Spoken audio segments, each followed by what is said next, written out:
Здравствуйте! Сегодня я расскажу вам о секретах преподавания онлайн.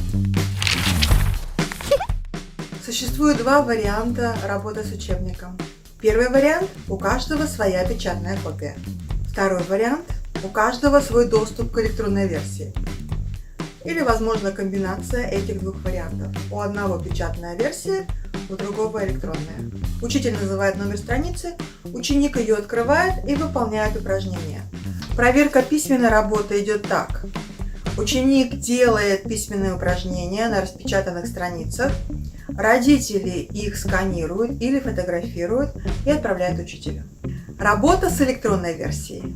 При подготовке к уроку поставьте закладки. Вам удобнее будет открывать нужные страницы. Чтобы посмотреть на несколько страниц сразу, можно уменьшить размер страниц. Каждую книгу можно открыть в новой вкладке, тогда можно будет удобно перемещаться между ними. В Zoom есть функция, по которой можно печатать текст на экран. Это может печатать учитель, а это может делать ученик. Я печатаю во время урока, а потом ученики делают это в рабочей тетради. Рабочую тетрадь все равно надо будет распечатывать, иначе не получится делать мне упражнения. Чтение. Здесь мало что изменилось, у меня все так же карточки, которые я делаю в PowerPoint. При работе в обычном классе я всегда перемешивала карточки. Сейчас у меня не получается перемешать, поэтому я делаю достаточно большие презентации в PowerPoint, в которых нужные слова повторяются несколько раз. Эти презентации можно читать в прямом и в обратном порядке. Дополнительно надо будет перерабатывать некоторые упражнения. Например, в Сороке 1, урок номер 10, занятие 2, упражнения на память и на согласование числительных с существительными. Я придумала вот такое упражнение, сделала его в PowerPoint. Это презентация по этой игре. Во время урока я показываю свой экран. Ученики называют, что на нем нарисовано. Я показываю другой слайд. Ученики говорят, что пропало.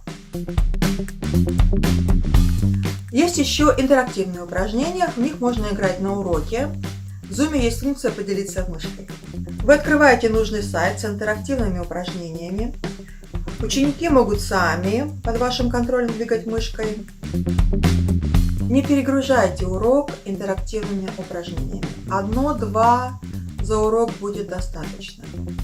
Также рекомендую сделать уроки короче, 35-40 минут. Надеюсь, вам пригодятся мои советы. Хороших вам уроков!